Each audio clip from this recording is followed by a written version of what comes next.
আসসালামু আলাইকুম এভরিওয়ান, আশা করি আপনারা সবাই ভালো আছেন। চলে আসলাম আজকে একটা নতুন ভিডিও নিয়ে।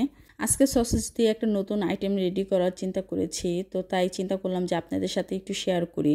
এখানে আমি প্রথমে 2 পিস সসেজ নিয়েছি, যেটা ছোট ছোট করে কেটে নিয়েছি, আর সাথে হলো এখানে একটা টমেটো নিয়েছি আর অল্প কিছু শসা, আর তার সাথে হলো লেটুস পাতা।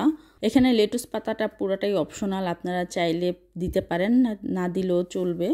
আর এগুলো সব কিছু আমি ভালোভাবে ধুয়ে পরিষ্কার করে কেটে নিয়েছি। আর এখানে হলো সামান্য পরিমাণে একটু তেল দিয়ে সসেসগুলো ভেজে নিব। আর আজকের রেসিপিটা একদমই সিম্পল, বড় ছোট সবারই খেতে ভালো লাগবে। আর রেসিপিটা সিম্পল হলো খেতে অনেক মজা হয়। আর আপনারা এই খাবারটা সন্ধ্যার নাস্তা হিসেবেও রাখতে পারেন। আর এখানে সসেসগুলো ভালোভাবে ভেজে নিতে হবে।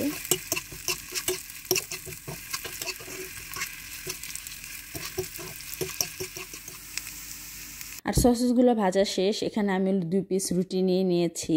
আর এই খাবারটা আপনারা যে কোনো রুটি দিয়ে করতে পারবেন, তাই আমি এখানে 2 রকম রুটি নিয়েছি, একটা হোয়াইট নিয়েছি আর একটা ব্রাউন নিয়েছি।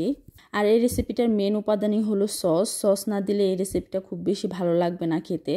আর এখানে আমি টমেটো কেচাপ ইউজ করেছি, আপনারা যে কোনো ব্র্যান্ডেরই একটা টমেটো কেচাপ ইউজ করে নেবেন।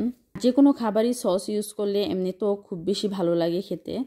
টমেটো কেচাপটা দেওয়া হয়ে গেলে তারপর দিয়ে দিবেন টমেটো। আপনারা এখানে টমেটো ছাড়া যদি শুধু শসা দিয়ে করতে চান সেটাও করতে পারবেন। আর এখানে আমি এক এক করে সবগুলো উপকরণ দিয়ে দিচ্ছি। আর এখানে আমি একটা পরিমাণ মতন দিচ্ছি, এটা আপনারা কম বেশি করে নিতে পারবেন যার যেভাবে ভালো লাগে।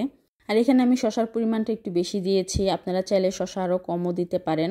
এই তো আমার সবগুলো রুটিতে করা হয়ে গিয়েছে। এখানে আমি 2 ধরনের রুটিতেই করেছি সসেজ স্যান্ডউইচ। আপনারা অবশ্যই একবার হলেও ট্রাই করে দেখতে পারেন, আশা করি আপনাদের কাছে ভালো লাগবে।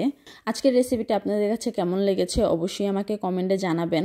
আর আমার এই সিম্পল ছোটোখাটো ভিডিওগুলো যদি আপনার কাছে ভালো লেগে থাকে অবশ্যই আমাকে কমেন্ট, লাইক, শেয়ার দিয়ে আমার পাশে থাকবেন।